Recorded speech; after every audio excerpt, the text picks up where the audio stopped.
La desaceleración de la economía en China preocupa a los líderes mundiales e inversores.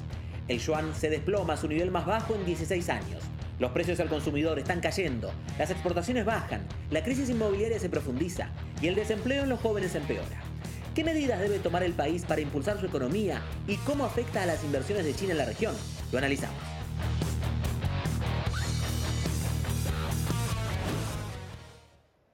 Y para analizar este tema está con nosotros Luis Ignacio Argüero, profesor investigador de la Universidad de El Salvador, de aquí de Argentina. Profesor, gracias por estar con nosotros. Vemos varias señales de alerta en la economía china, pero ¿es para preocuparse? ¿En qué situación está hoy la economía de China? Muchas gracias, Iván, por la invitación. Sí, efectivamente, no sé si para preocuparse, pero sí para estar alerta. Todas estas cuestiones que se venían diciendo recién, un menor crecimiento en la economía china, no estamos hablando de una caída. La primera parte del año, la primera mitad ha sido buena. Sin embargo, hay varias señales de alerta, especialmente en el sector inmobiliario, donde, bueno, se dio hace una semana la quiebra o el pedido de quiebra por parte de Evergrande, ¿no? En Estados Unidos, o la reestructuración en realidad de sus bonos, con lo cual estamos hablando de un escenario, ¿no?, que va juntando muchos indicios de que va hacia una menor tasa de crecimiento, que probablemente no sabemos aún qué puede pasar en el futuro, pero pueda derivar en algún tipo de menor tasa de crecimiento o de caída, ¿no?, yendo hacia el cero. Lo que hay que saber es que este año aproximadamente el crecimiento podría estar más cerca del 4 que del 6 que se esperaba a principio de año, y que también está ahí pendiente la resolución de la crisis inmobiliaria que se ha venido dando en estos últimos años y que tiene como reflejo este pedido de Evergrande, ¿no? ¿Qué pasa más allá de la crisis inmobiliaria con el desempleo juvenil, que es otra de las señales de alerta?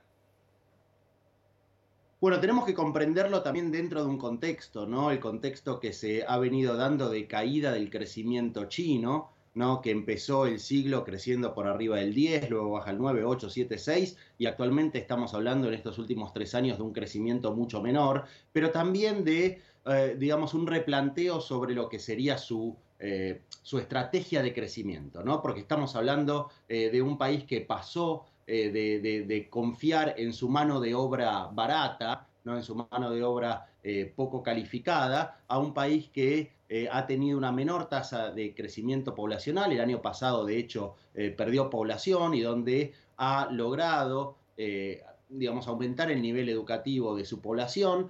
Sin embargo, sigue confiando en esas industrias mano de obra intensivas que en parte se han movido a otros países de la región, pero que en parte siguen basadas ahí en China, con lo cual estas industrias también han ido perdiendo competitividad a medida que ha aumentado el salario promedio del país, ¿no? Entonces, con el crecimiento económico. Entonces, por supuesto, esto pone presión sobre el desempleo, especialmente sobre el desempleo juvenil, lo que obviamente trae un descontento fuerte dentro de esa población en el país.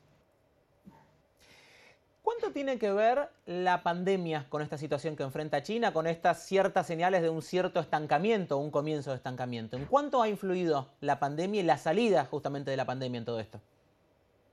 Bueno, creería que es lo suficientemente importante el contexto para comprender la actualidad, ¿no? Por un lado, hay otros procesos que se han venido dando, ¿no?, en esto de el crecimiento del endeudamiento que ha tenido de un 50% aproximadamente en términos del PBI durante la última década, ¿no? Especialmente las corporaciones chinas, bueno, el Estado y también las familias, pero este crecimiento del endeudamiento, que también relacionado en un contexto de menor crecimiento económico, de cierres. Recordemos que China tuvo una política de cero COVID, con lo cual implicó cierres muy fuertes en sus fábricas, en su caída de su actividad económica, y esto por supuesto perjudicó no solo el ingreso de las familias, sino también de alguna manera su capacidad de pago de las propiedades que estaban comprando, ¿no? Pensemos que una compañía como Evergrande tenía aproximadamente 1.300 proyectos, tiene 1.300 proyectos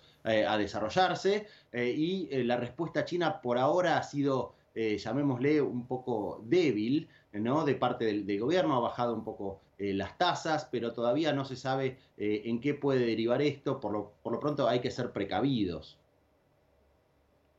Vemos que Estados Unidos ha enfrentado la pandemia poniendo plata en el bolsillo de la gente para tratar de incentivar el consumo, lo que ha traído inflación. China tiene deflación, ha tomado otra política completamente opuesta.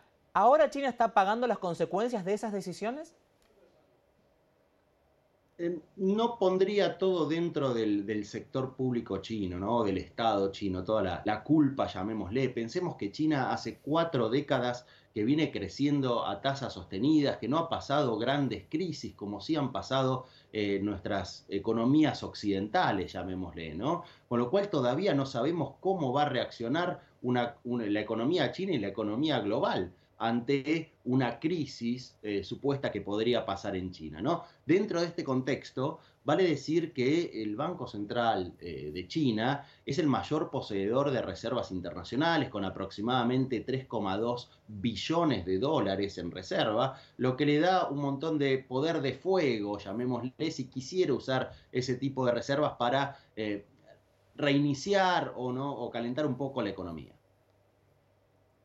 ¿Qué impacto puede tener esta situación de China, particularmente en los Estados Unidos?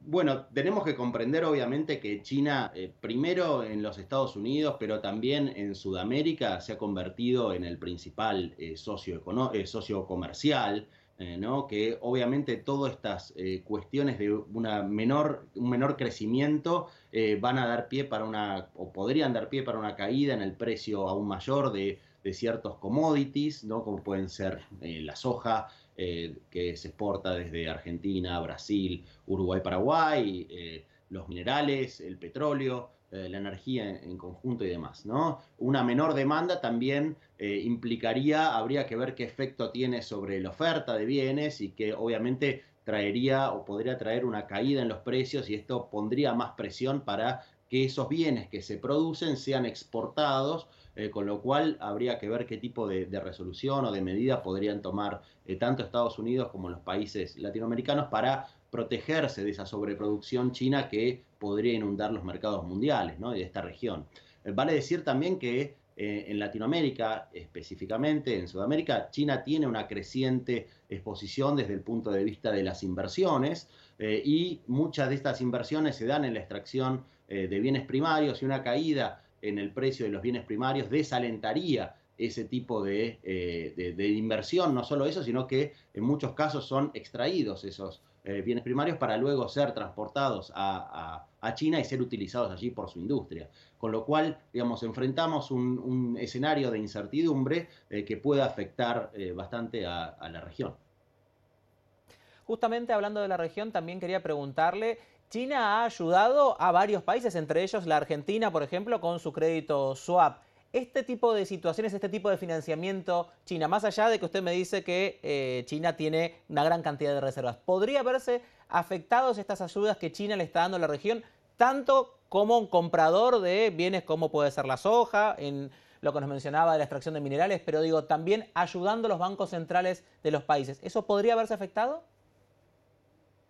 Habrá que ver cómo evoluciona la crisis. La realidad es que el Estado chino ha ido posicionando fichas de a poco en el tablero geopolítico global, ¿no? Con lo cual no hemos pasado aún por esta situación, como comentaba, de una crisis en este gigante asiático, con lo cual no tenemos referencia de cómo podría llegar a actuar el Estado.